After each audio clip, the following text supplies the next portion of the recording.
Hylas et les nymphes. Hylas, jeune homme d'une grande beauté, était le fils du roi Thiodamas de Dryopie. Orphelin de père, il fut recueilli par Héraclès, qui l'aima comme un fils et l'éleva avec soin, lui transmettant ses valeurs et son savoir. Au fil des ans, Hylas devint non seulement un guerrier talentueux, mais aussi un compagnon fidèle d'Héraclès, l'accompagnant dans ses nombreuses aventures. Lorsque Jason, prince de Iolcos, rassembla un groupe de héros grecs pour partir en quête de la toison d'or, Héraclès et Hylas firent partie des guerriers choisis pour cette expédition légendaire. À bord du navire Argo, ils traversèrent les mers en direction de la Colchide, affrontant maints dangers et épreuves.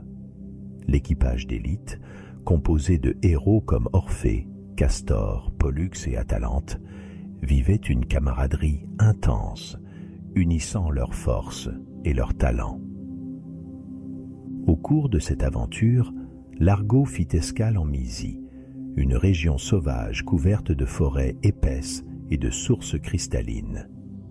Fatigués du voyage, les Argonautes descendirent du navire pour se reposer. Hylas, quant à lui, se chargea de remplir une amphore d'eau douce pour Héraclès et leurs compagnons. Il s'éloigna du groupe, s'enfonçant dans la forêt à la recherche d'une source d'eau pure. Il ne tarda pas à découvrir un ruisseau clair qui formait un petit bassin entouré de plantes luxuriantes et de fleurs sauvages. Ce lieu, baigné de la lumière douce du soir, avait une atmosphère mystique. Mais Hylas ignorait que cette source était habitée par des nymphes, des divinités aquatiques protectrices des rivières et des fontaines. Celles-ci, ayant aperçu le jeune homme, furent immédiatement captivées par sa beauté et son allure élégante. Alors qu'il plongeait son amphore dans l'eau, les nymphes s'approchèrent discrètement, fascinées par son visage éclatant et ses gestes gracieux. Par jeu ou par désir, elles décidèrent de l'attirer vers elles.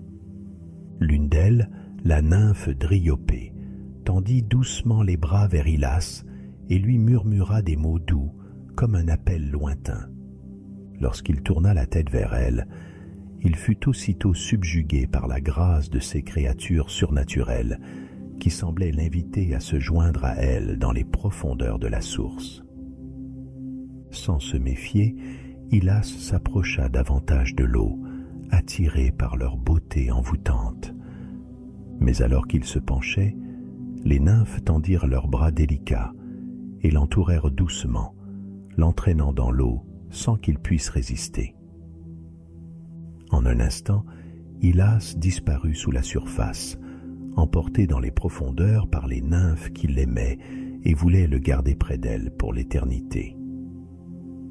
De retour au camp, Héraclès, remarquant l'absence de son jeune compagnon, commença à s'inquiéter. Persuadé qu'Hylas s'était perdu, il partit immédiatement à sa recherche, criant son nom à travers la forêt et le long des ruisseaux. Sa voix puissante résonna dans la nuit, appelant désespérément Hylas, mais aucune réponse ne lui parvint.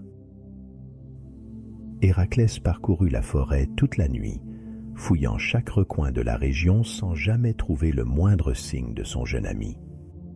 Héraclès refusa de reprendre la mer avec les autres Argonautes, préférant continuer à chercher Hylas. Malgré les appels de Jason et des autres membres de l'expédition, il demeura en Mysie, rongé par la peine et la tristesse. Il passa plusieurs jours à errer dans les bois, espérant retrouver celui qu'il considérait comme un fils, mais les nymphes ne relâchèrent jamais Hylas, le gardant à jamais dans leur royaume aquatique, où il demeura jeune et beau pour l'éternité.